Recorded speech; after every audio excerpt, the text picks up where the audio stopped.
श्रीदशमहाविद्यास्तोत्रम् श्रीपार्वत्युवाच नमस्तुभ्यं महादेव विश्वनाथ जगद्गुरु श्रुतं ज्ञानं महादेव नानातन्त्रतवाननत् इदानीं ज्ञानं महादेव गुह्यस्तोत्रं वद प्रभु कवचं ब्रूहि मे नाथ मंत्रचैतन्यकारणं मंत्रसिद्धिकरं गुह्यात् गुह्यं मोक्षेदधायकं श्रुत्वा मोक्षमवाप्नोति ज्ञात्वा विद्यामहेश्वरं।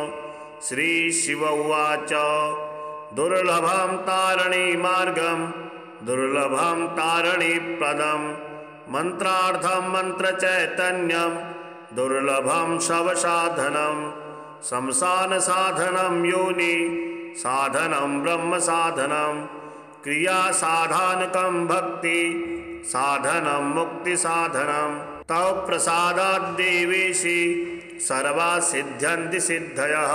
ओम नमस्ते चंडिके चंडी चंडमुंड विनाशिनी नमस्ते कालिके काल महाभय विनाशिनी शिवे रक्ष जगद्धात्री प्रसीद हरिवल्लभे प्रणमामि जगद्धात्रीं जगत्पालनकारिणीं जगत्शोभकरीं विद्यां जगत्सृष्टिविधायिनीं करालां विकटां घोरां मुण्डमाला विभूषितां हरार्चितां हराराध्यां नमामि हरवल्लभां गौरीं गुरुप्रियां गौर वर्णालंकारभूषितां हरिप्रियां महामायां नमामि ब्रह्मपूजितां सिद्धां सिद्धेश्वरी सिद्ध विद्याधरं गणैर्युतां मंत्रसिद्धिप्रदां योनि सिद्धिदां लिङ्गशोभितां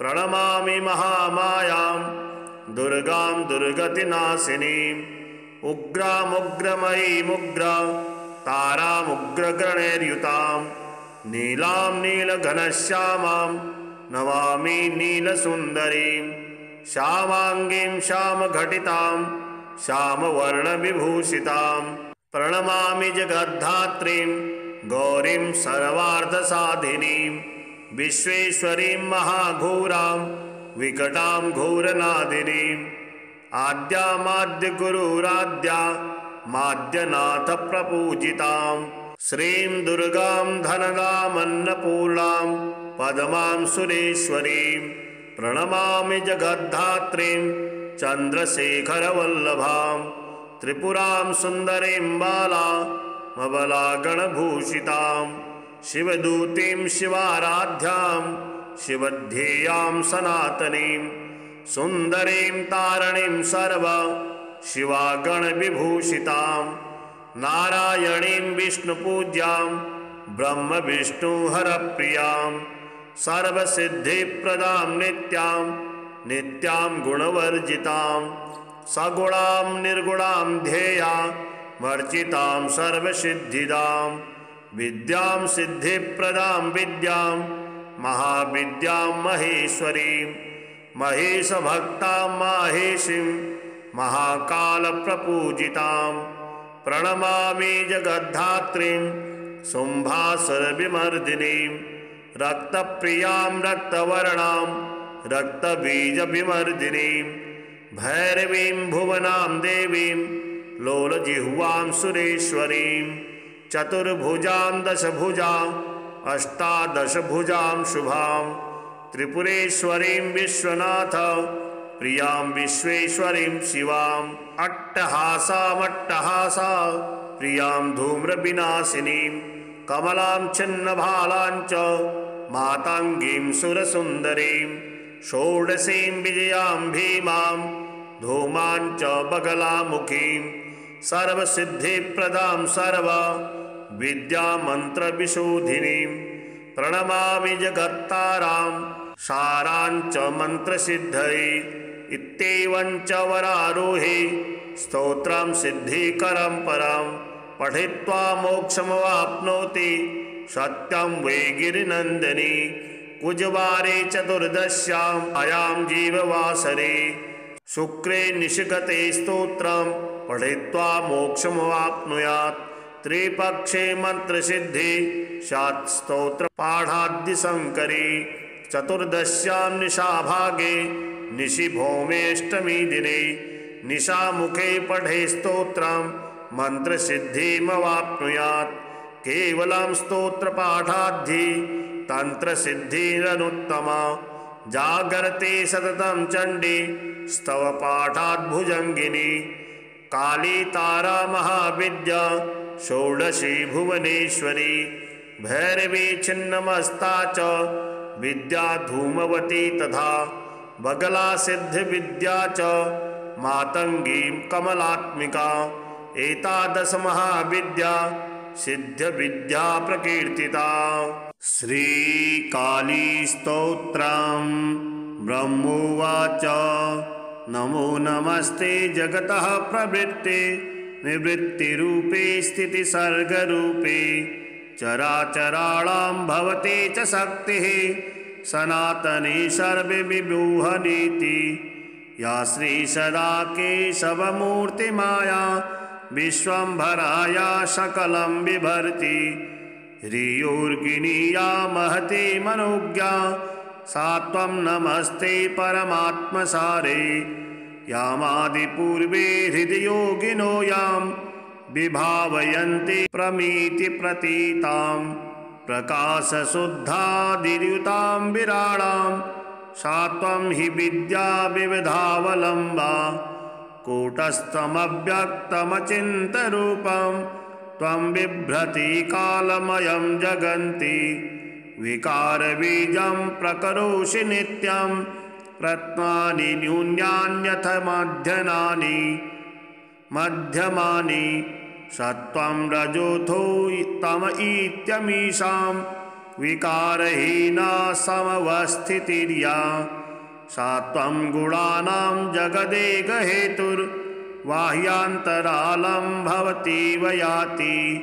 अशेषजगतां बीजे ज्ञेयज्ञानस्वरूपिणी जगद्धिताय जगतां विष्णुमायै नमोऽस्तुते। श्रीपार्वत्युवाच नमस्तुभ्यं महादेव विश्वनाथ जगद्गुरु। श्रुतं ज्ञानं महादेव नानातन्त्रतवाननत्।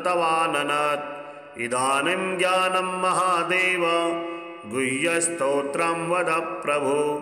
कवचं ब्रूहि मे नाथ मन्त्रचैतन्यकारणं। मन्त्रसिद्धिकरं गुह्यात् गुह्यं मोक्षेदधायकं। श्रुत्वा मोक्षमवाप्नोति ज्ञात्वा विद्यामहेश्वरं। श्रीशिव उवाच दुर्लभं तारिणीमार्गं दुर्लभं तारिणीप्रदं। मन्त्रार्थं मन्त्रचैतन्यं दुर्लभं शवसाधनं। शमशानसाधनं योनि साधनं ब्रह्मसाधनं। क्रियासाधानकं भक्ति साधनं मुक्तिसाधनं। तव प्रसादाद्देवेशि सर्वा सिद्ध्यन्ति सिद्धयः। ॐ नमस्ते चण्डिके चण्डी चण्डमुण्डविनाशिनी। नमस्ते कालिके काल महाभयविनाशिनी। शिवे रक्ष जगद्धात्री प्रसीद हरिवल्लभे। प्रणमामि जगद्धात्रीं जगत्पालनकारिणीं। जगत्शोभकरीं विद्यां जगत्सृष्टिविधायिनीं। करालां विकटां घोरां मुण्डमाला विभूषितां। हरार्चितां हराराध्यां नमामि हरवल्लभां। गौरीं गुरुप्रियां गौरवर्णलङ्कारभूषितां। हरिप्रियां महामायां नमामि ब्रह्मपूजितां। सिद्धां सिद्धेश्वरी सिद्ध विद्याधरं गणैर्युतां। मन्त्रसिद्धिप्रदां योनि सिद्धिदां लिङ्गशोभितां। प्रणमामि महामायां दुर्गां दुर्गतिनाशिनीम्। उग्रामुग्रमयीमुग्रा तारामुग्रगणैर्युतां। नीलां नीलघनश्यामां नमामि नीलसुन्दरीं श्यामाङ्गीं श्यामघटितां श्यामवर्णविभूषितां प्रणमामि जगद्धात्रीं गौरीं सर्वार्थसाधिनीं विश्वेश्वरीं महाघोरां विकटां घोरनादिनीं आद्यामाद्यगुरुराद्या माद्यनाथ प्रपूजितां श्रीं दुर्गां धनदामन्नपूर्णां पद्मां सुरेश्वरीं प्रणमामि जगद्धात्रीं चन्द्रशेखरवल्लभां त्रिपुरां सुन्दरीं बालामबलागणभूषितां शिवदूतीं शिवाराध्यां शिवध्येयां सनातनीं सुन्दरीं तारणीं सर्वा शिवागणविभूषितां नारायणीं विष्णुपूज्यां ब्रह्मविष्णुहरप्रियां सर्वसिद्धिप्रदां नित्यां गुणवर्जितां सगुणां निर्गुणां ध्येया वर्जितां सर्वसिद्धिदां विद्यां सिद्धिप्रदां विद्यां महाविद्यां महेश्वरीं महेशभक्तां माहेशीं महाकालप्रपूजितां प्रणमामि जगद्धात्रीं शुम्भासुरविमर्दिनीं रक्तप्रियां रक्तवर्णां रक्तबीजविमर्दिनीं भैरवीं भुवनां देवीं लोलजिह्वां सुरेश्वरीं चतुर्भुजां दशभुजां अष्टादशभुजां शुभां त्रिपुरेश्वरीं विश्वनाथ प्रियां विश्वेश्वरीं शिवाम् अट्टहासा प्रियां धूम्रविनाशिनीं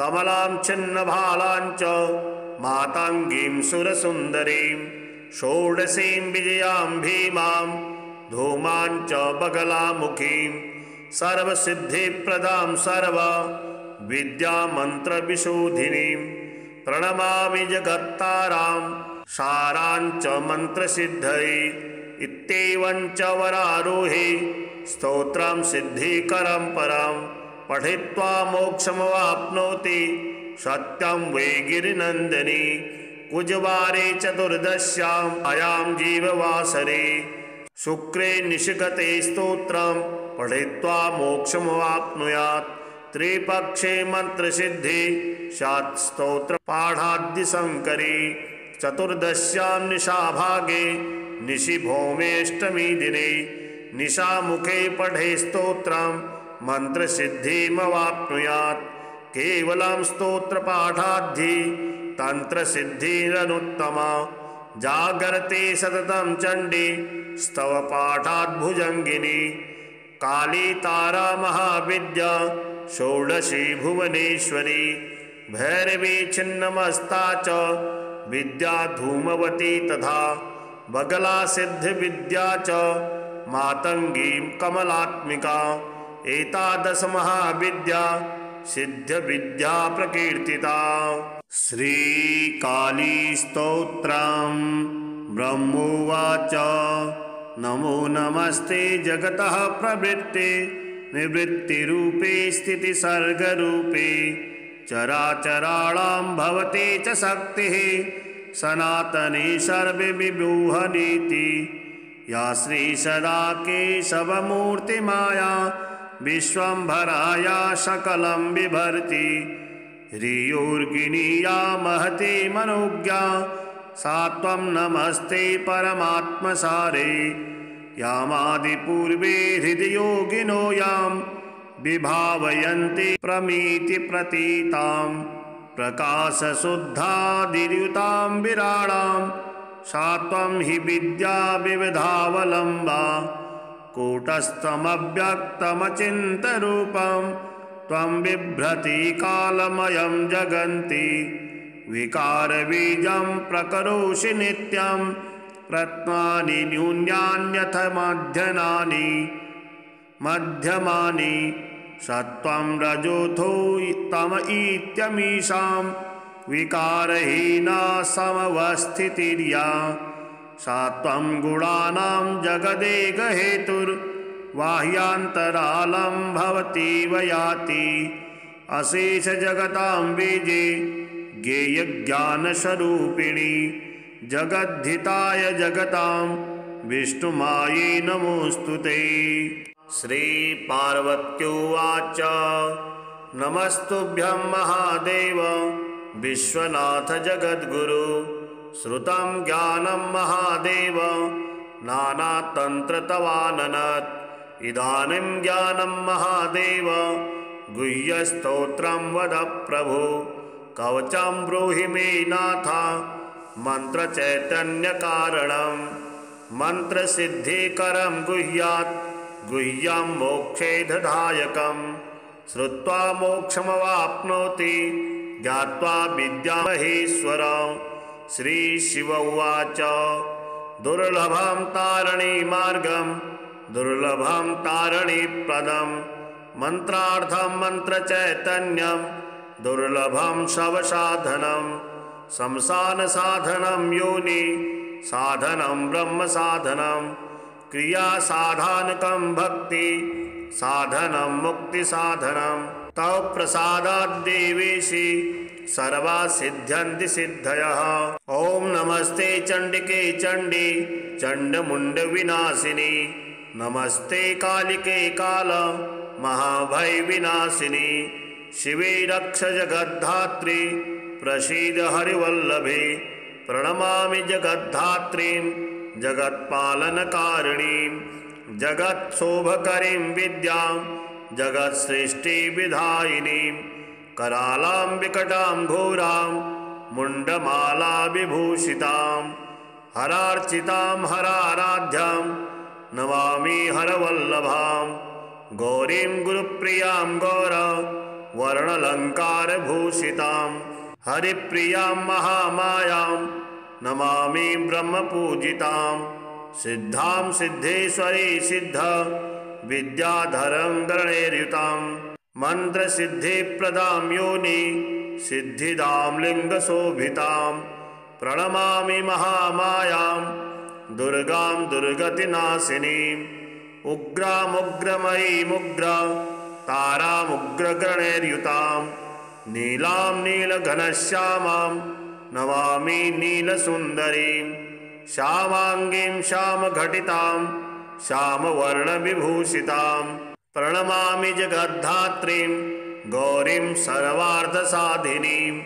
विश्वेश्वरीं महाघोरां विकटां घोरनादिनीम्। आद्यामाद्यगुरुराद्या माद्यनाथ प्रपूजितां। श्रीं दुर्गां धनदामन्नपूर्णां पद्मां सुरेश्वरीं। प्रणमामि जगद्धात्रीं चन्द्रशेखरवल्लभां। त्रिपुरां सुन्दरीं बालामबलागणभूषितां। शिवदूतीं शिवाराध्यां शिवध्येयां सनातनीं। सुन्दरीं तारिणीं सर्व शिवागणविभूषितां। नारायणीं विष्णुपूज्यां ब्रह्मविष्णुहरप्रियां। सर्वसिद्धिप्रदां नित्यां नित्यां गुणवर्जितां। सगुणां निर्गुणां ध्येया वर्जितां सर्वसिद्धिदां। विद्यां सिद्धिप्रदां विद्यां महाविद्यां महेश्वरीं। महेशभक्तां माहेशीं महाकालप्रपूजितां। प्रणमामि जगद्धात्रीं शुम्भासुरविमर्दिनीं। रक्तप्रियां रक्तवर्णां रक्तबीजविमर्दिनीं। भैरवीं भुवनां देवीं लोलजिह्वां सुरेश्वरीं। चतुर्भुजां दशभुजां अष्टादशभुजां शुभां। त्रिपुरेश्वरीं विश्वनाथ प्रियां विश्वेश्वरीं शिवां। अट्टहासामट्टहासा प्रियां धूम्रविनाशिनीं। कमलां छिन्नभालां च माताङ्गीं सुरसुन्दरीं। षोडशीं विजयां भीमां धूमां च बगलामुखीं। सर्वसिद्धिप्रदां सर्व विद्यामन्त्रविशोधिनीं। प्रणमामि जगत्तारां सारां च मन्त्रसिद्धये। इत्येवं च वरारोहे स्तोत्रं सिद्धिकरं परं। पठित्वा मोक्षमवाप्नोति सत्यं वै गिरिनन्दिनी। कुजवारे चतुर्दश्याम् आयां जीववासरे शुक्रे निशिगते स्तोत्रं पठित्वा मोक्षमवाप्नुयात्। त्रिपक्षे मन्त्रसिद्धि स्यात् स्तोत्रपाठाद्यशङ्करी। चतुर्दश्यां निशाभागे निशि भौमेष्टमी दिने निशामुखे पठे स्तोत्रं मन्त्रसिद्धिमवाप्नुयात्। केवलं स्तोत्रपाठाद्धि तन्त्रसिद्धिरनुत्तमा। जागर्ते सततं चण्डी स्तवपाठाद्भुजङ्गिनी। काली तारा महाविद्या षोडशी भुवनेश्वरी। भैरवी छिन्नमस्ता च विद्या धूमवती तथा। बगला सिद्धिविद्या च मातङ्गी कमलात्मिका। एतादश महाविद्या सिद्धविद्या प्रकीर्तिता। श्रीकाली स्तोत्रम्। ब्रह्मोवाच नमो नमस्ते जगतः प्रवृत्ते निवृत्तिरूपे स्थितिसर्गरूपे चराचराणां भवते च शक्तिः सनातनी सर्वविभूहनीति। या श्री सदा केशवमूर्तिमाया विश्वम्भराया सकलं बिभर्ति। ह्रियोर्गिनी या महती मनोज्ञा सा त्वं नमस्ते परमात्मसारे। यामादिपूर्वे हृदयोगिनो यां विभावयन्ति प्रमीतिप्रतीतां। प्रकाशशुद्धादियुतां विराडां सा त्वं हि विद्या विविधावलम्बा। कूटस्थमव्यक्तमचिन्त्यरूपं त्वं बिभ्रति कालमयं जगन्ति। विकारबीजं प्रकरोषि नित्यं प्रत्नानि न्यून्यान्यथ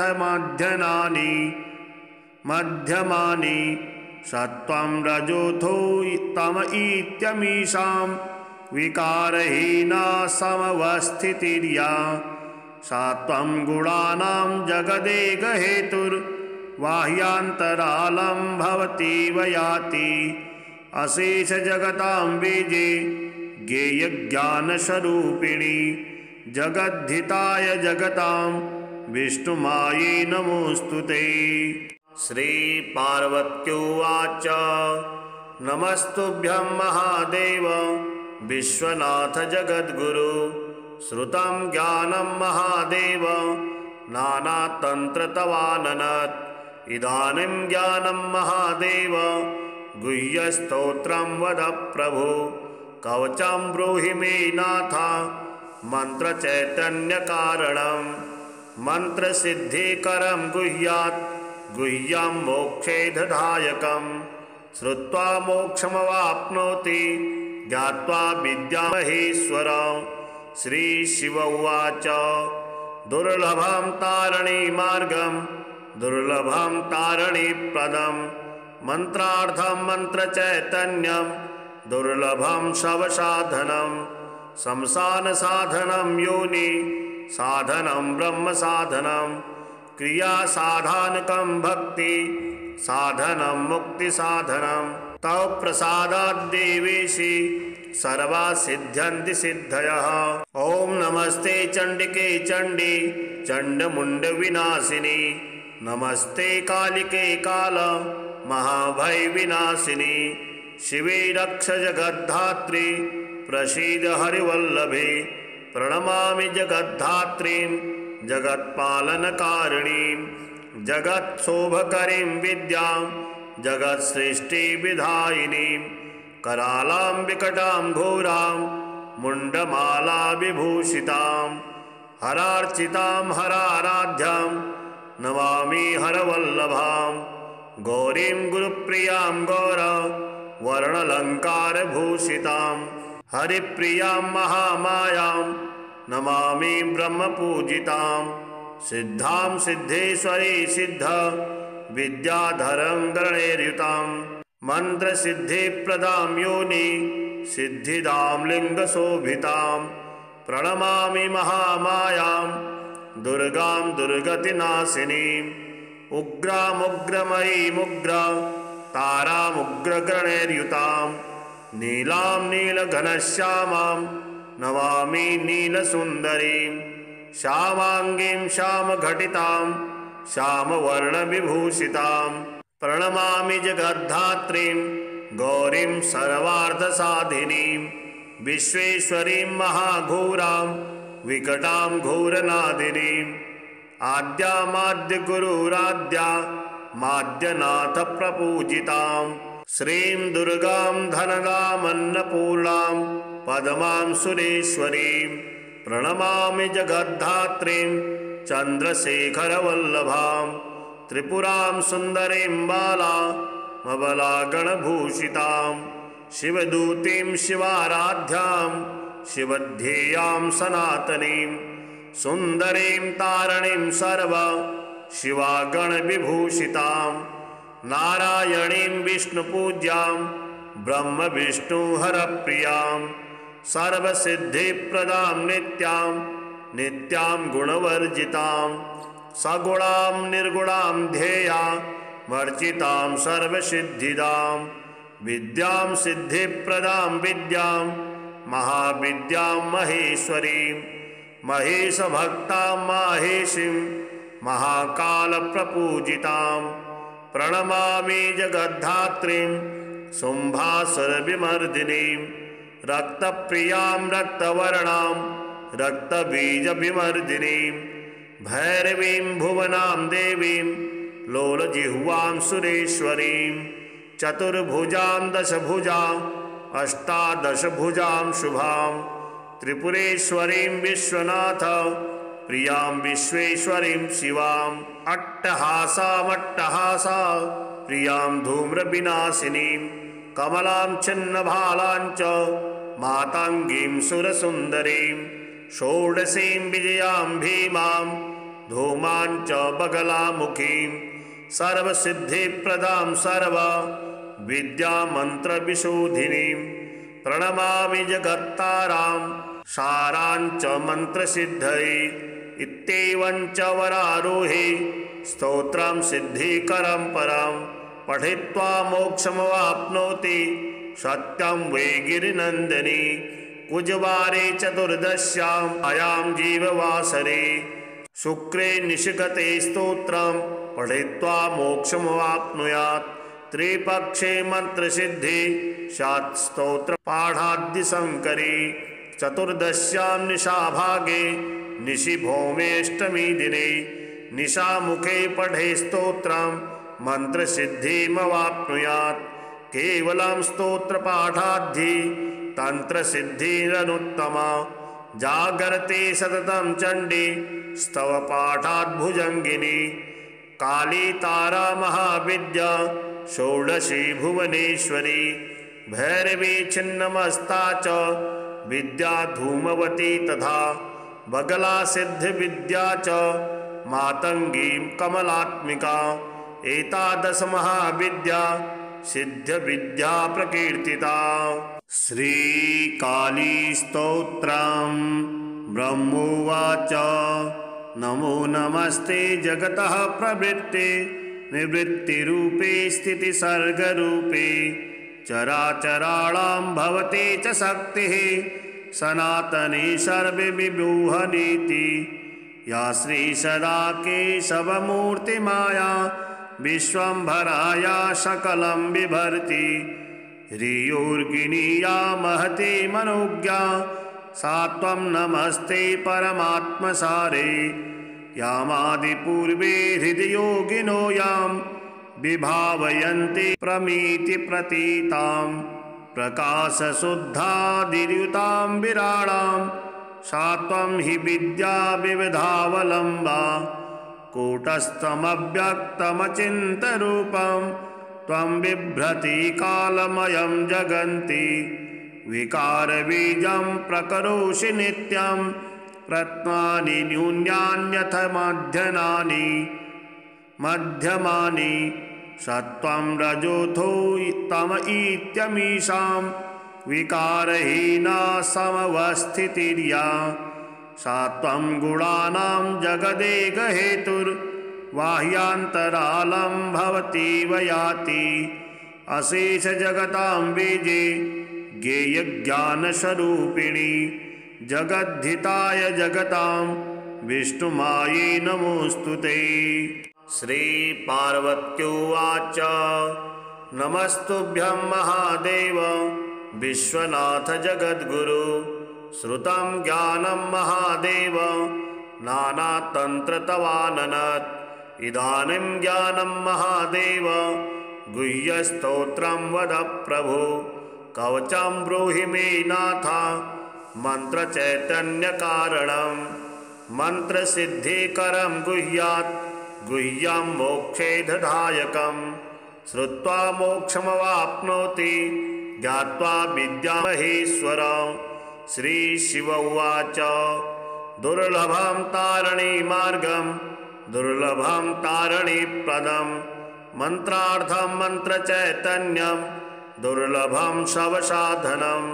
शमशानसाधनं योनि साधनं ब्रह्मसाधनं। क्रियासाधानकं भक्ति साधनं मुक्तिसाधनं। तव प्रसादात् देवेशि सर्वा सिद्ध्यन्ति सिद्धयः। ॐ नमस्ते चण्डिके चण्डी चण्डमुण्डविनाशिनी। नमस्ते कालिके काल महाभयविनाशिनी। शिवे रक्ष जगद्धात्री प्रसीद हरिवल्लभे। प्रणमामि जगद्धात्रीं जगत्पालनकारिणीं। जगत्शोभकरीं विद्यां जगत्सृष्टिविधायिनीं। करालां विकटां घोरां मुण्डमाला विभूषितां। हरार्चितां हराराध्यां नमामि हरवल्लभां। गौरीं गुरुप्रियां गौर वर्णलङ्कारभूषितां। हरिप्रियां महामायां नमामि ब्रह्मपूजितां। सिद्धां सिद्धेश्वरी सिद्ध विद्याधरं गणैर्युतां। मन्त्रसिद्धिप्रदां योनि सिद्धिदां लिङ्गशोभितां। प्रणमामि महामायां दुर्गां दुर्गतिनाशिनीम्। उग्रामुग्रमयीमुग्र तारामुग्रगणैर्युतां। नीलां नीलघनश्यामां नमामि नीलसुन्दरीं। श्यामाङ्गीं श्यामघटितां श्यामवर्णविभूषितां। प्रणमामि जगद्धात्रीं गौरीं सर्वार्थसाधिनीं। विश्वेश्वरीं महाघोरां विकटां घोरनादिनीम्। आद्यामाद्यगुरुराद्या माद्यनाथ प्रपूजितां। श्रीं दुर्गां धनदामन्नपूर्णां पद्मां सुरेश्वरीं। प्रणमामि जगद्धात्रीं चन्द्रशेखरवल्लभां। त्रिपुरां सुन्दरीं बालामबलागणभूषितां। शिवदूतीं शिवाराध्यां शिवध्येयां सनातनीं। सुन्दरीं तारिणीं सर्व शिवागणविभूषितां। नारायणीं विष्णुपूज्यां ब्रह्मविष्णुहरप्रियां। सर्वसिद्धिप्रदां नित्यां नित्यां गुणवर्जितां। सगुणां निर्गुणां ध्येया वर्जितां सर्वसिद्धिदां। विद्यां सिद्धिप्रदां विद्यां महाविद्यां महेश्वरीं। महेशभक्तां माहेशीं महाकालप्रपूजितां। प्रणमामि जगद्धात्रीं शुम्भासुरविमर्दिनीं। रक्तप्रियां रक्तवर्णां रक्तबीजविमर्दिनीं। भैरवीं भुवनां देवीं लोलजिह्वां सुरेश्वरीं। चतुर्भुजां दशभुजां अष्टादशभुजां शुभां। त्रिपुरेश्वरीं विश्वनाथ प्रियां विश्वेश्वरीं शिवाम्। अट्टहासामट्टहासा प्रियां धूम्रविनाशिनीं। कमलां छिन्नभालां च माताङ्गीं सुरसुन्दरीं। षोडशीं विजयां भीमां धूमां च बगलामुखीं। सर्वसिद्धिप्रदां सर्व विद्यामन्त्रविशोधिनीं। प्रणमामि जगत्तारां सारां च मन्त्रसिद्धये। इत्येवं च वरारोहे स्तोत्रं सिद्धिकरं परं। पठित्वा मोक्षमवाप्नोति सत्यं वै गिरिनन्दिनी। कुजवारे चतुर्दश्याम् अयां जीववासरे शुक्रे निशिगते स्तोत्रं पठित्वा मोक्षमवाप्नुयात्। त्रिपक्षे मंत्रसिद्धि स्यात् स्तोत्रपाठाद्यशङ्करी। चतुर्दश्यां निशाभागे निशि भौमेष्टमी दिने निशामुखे पठे स्तोत्रं मंत्रसिद्धिमवाप्नुयात्। केवलं स्तोत्रपाठाद्धि तन्त्रसिद्धिरनुत्तमा। जागर्ते सततं चण्डी स्तवपाठाद्भुजङ्गिनी। काली तारा महाविद्या षोडशी भुवनेश्वरी। भैरवी छिन्नमस्ता च विद्या धूमवती तथा। बगला सिद्धिविद्या च मातंगी कमलात्मिका। एतादश महाविद्या सिद्धविद्या प्रकीर्तिता। श्रीकाली स्तोत्रम्।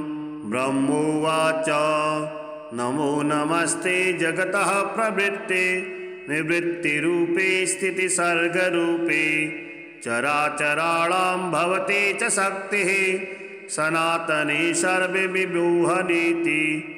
या श्री सदा केशवमूर्तिमाया विश्वम्भराया सकलं बिभर्ति।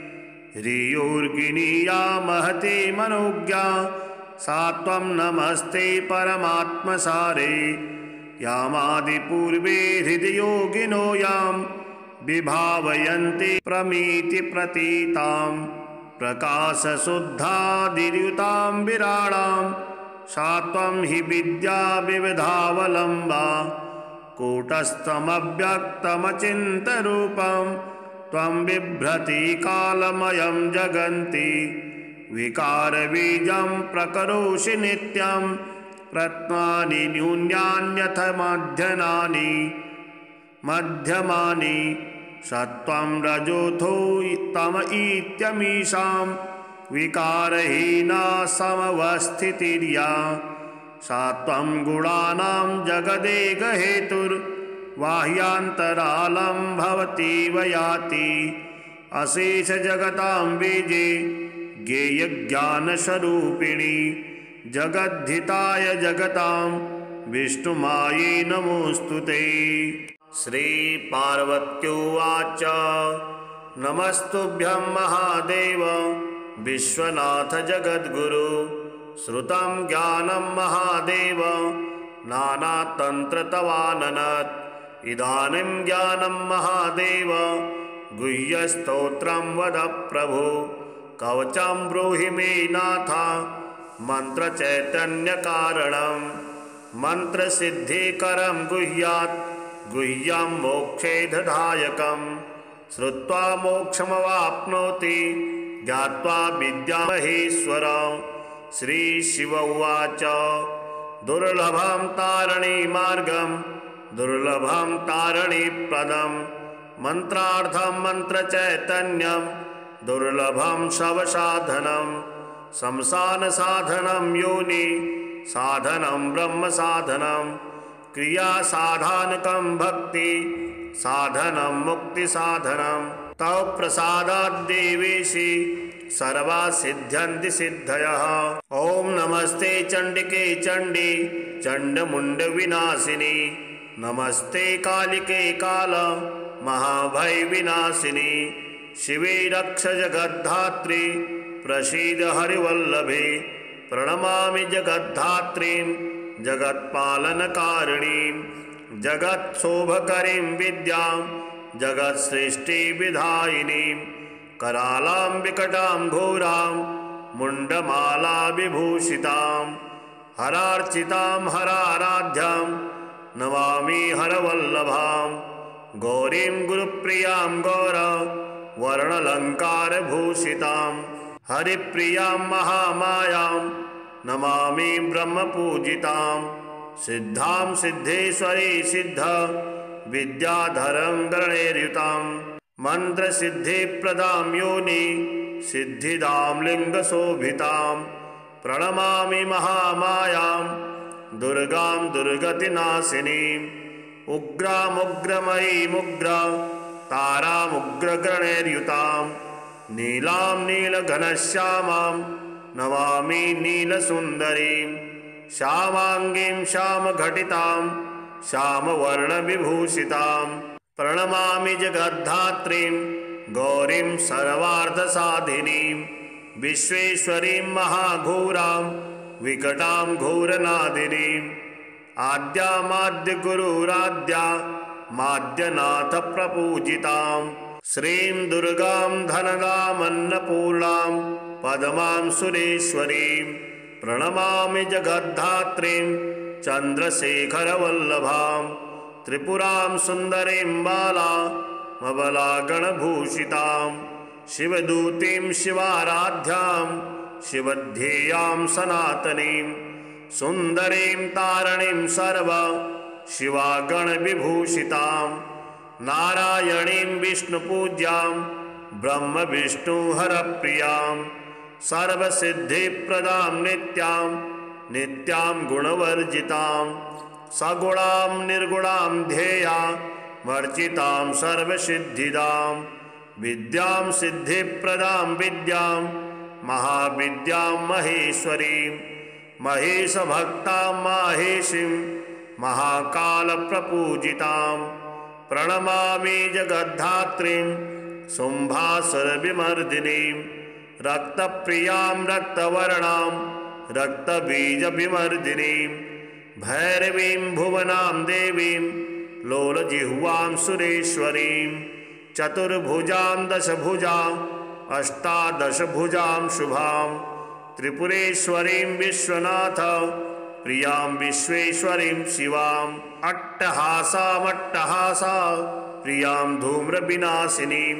कमलां छिन्नभालां च माताङ्गीं सुरसुन्दरीं षोडशीं विजयां भीमां धूमां च बगलामुखीं सर्वसिद्धिप्रदां सर्वा विद्यामन्त्रविशोधिनीं प्रणमामि जगत्तारां सारां च मन्त्रसिद्धये इत्येवं च वरारोहे स्तोत्रं सिद्धिकरं परं पठित्वा मोक्षमवाप्नोति सत्यं वै गिरिनन्दिनी कुजवारे चतुर्दश्यां अयां जीववासरे शुक्रे निशिगते स्तोत्रं पठित्वा मोक्षमवाप्नुयात् त्रिपक्षे मन्त्रसिद्धि स्यात् स्तोत्रपाठाद्यशङ्करी चतुर्दश्यां निशाभागे निशि भौमेष्टमी दिने निशामुखे पठे स्तोत्रं मन्त्रसिद्धिमवाप्नुयात् केवलं स्तोत्रपाठाद्धि तन्त्रसिद्धिरनुत्तमा जागर्ते सततं चण्डी स्तवपाठाद्भुजङ्गिनी काली तारा महाविद्या षोडशी भुवनेश्वरी भैरवी छिन्नमस्ता च विद्या धूमवती तथा बगला सिद्धिविद्या च मातङ्गीं कमलात्मिका एतादश महाविद्या सिद्धविद्या प्रकीर्तिता।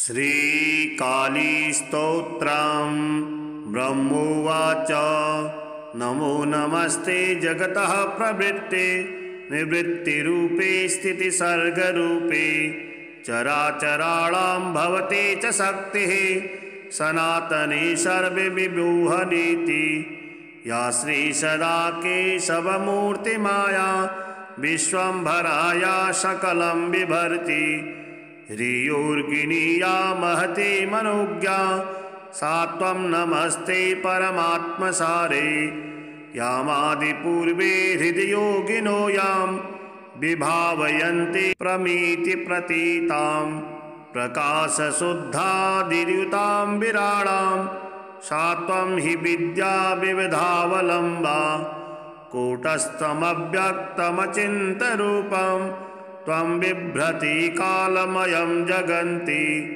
विकारबीजं प्रकरोषि नित्यं रत्नानि न्यून्यान्यथ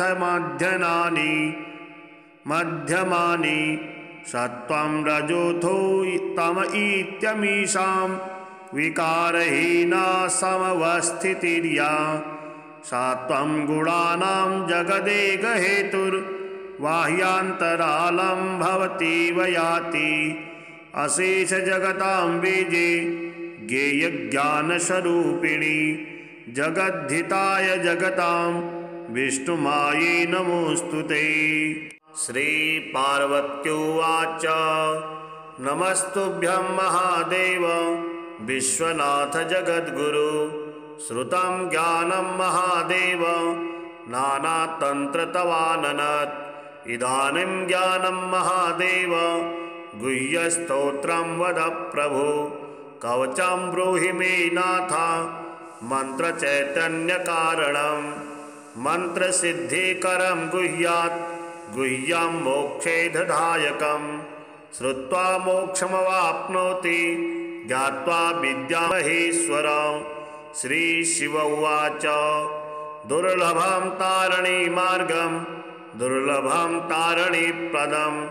मन्त्रार्थं मन्त्रचैतन्यं दुर्लभं शवसाधनं। शमशानसाधनं योनि साधनं ब्रह्मसाधनं। क्रियासाधनकं भक्ति साधनं मुक्तिसाधनं। तव प्रसादात् देवेशि सर्वा सिद्ध्यन्ति सिद्धयः। ॐ नमस्ते चण्डिके चण्डी चण्डमुण्डविनाशिनी। नमस्ते कालिके काल महाभयविनाशिनी।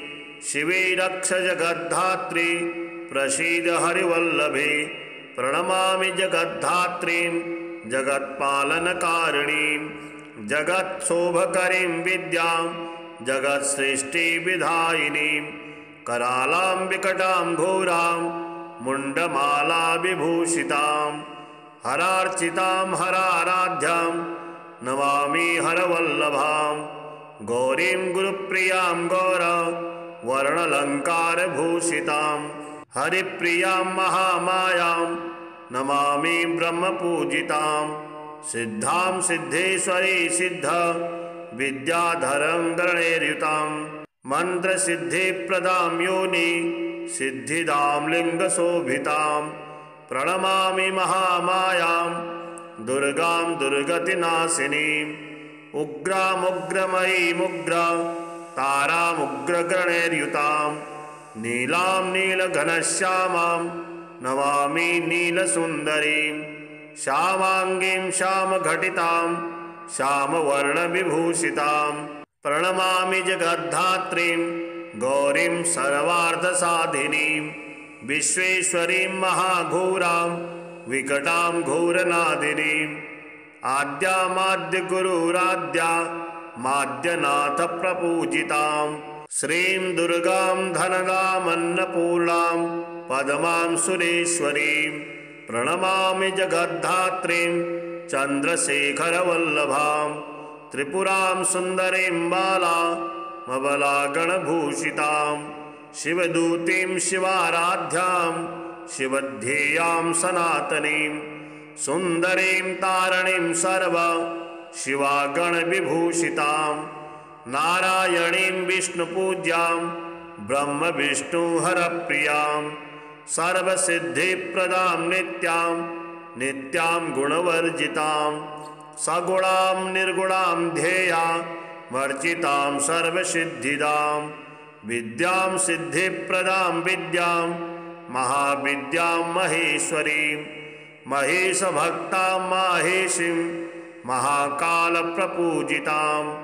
प्रणमामि जगद्धात्रीं शुम्भासुरविमर्दिनीं। रक्तप्रियां रक्तवर्णां रक्तबीजविमर्दिनीं। भैरवीं भुवनां देवीं लोलजिह्वां सुरेश्वरीं। चतुर्भुजां दशभुजां अष्टादशभुजां शुभां।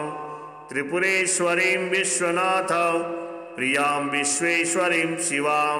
अट्टहासामट्टहासा प्रियां धूम्रविनाशिनीं। कमलां छिन्नभालां च माताङ्गीं सुरसुन्दरीं। षोडशीं विजयां भीमां धूमां च बगलामुखीं। सर्वसिद्धिप्रदां सर्व विद्यामन्त्रविशोधिनीं। प्रणमामि जगत्तारां सारां च मन्त्रसिद्धये। इत्येवं च वरारोहे स्तोत्रं सिद्धिकरं परं। पठित्वा मोक्षमवाप्नोति सत्यं वै गिरिनन्दिनी। कुजवारे चतुर्दश्याम् आयां जीववासरे शुक्रे निशिगते स्तोत्रं पठित्वा मोक्षमवाप्नुयात्। त्रिपक्षे मंत्रसिद्धि स्यात् स्तोत्रपाठाद्यशङ्करी। चतुर्दश्यां निशाभागे निशि भौमेष्टमी दिने निशामुखे पठे स्तोत्रं मन्त्रसिद्धिमवाप्नुयात्। केवलं स्तोत्रपाठाद्धि तन्त्रसिद्धिरनुत्तमा। जागर्ते सततं चण्डी स्तवपाठाद्भुजङ्गिनी। काली तारा महाविद्या षोडशी भुवनेश्वरी। भैरवी छिन्नमस्ता च विद्या धूमवती तथा। बगला सिद्धिविद्या च मातङ्गी कमलात्मिका। एतादश महाविद्या सिद्धविद्या प्रकीर्तिता। श्रीकाली स्तोत्रम्। ब्रह्मोवाच नमो नमस्ते जगतः प्रवृत्ते निवृत्तिरूपे स्थितिसर्गरूपे चराचराणां भवते च शक्तिः सनातने सर्वविभूहनीति। या श्री सदा केशवमूर्तिमाया विश्वम्भराया सकलं बिभर्ति। ह्रियोर्गिनी या महती मनोज्ञा सा त्वं नमस्ते परमात्मसारे। यामादिपूर्वे हृदयोगिनो यां विभावयन्ति प्रमीतिप्रतीतां। प्रकाशशुद्धादियुतां विराडां सा त्वं हि विद्या विविधावलम्बा।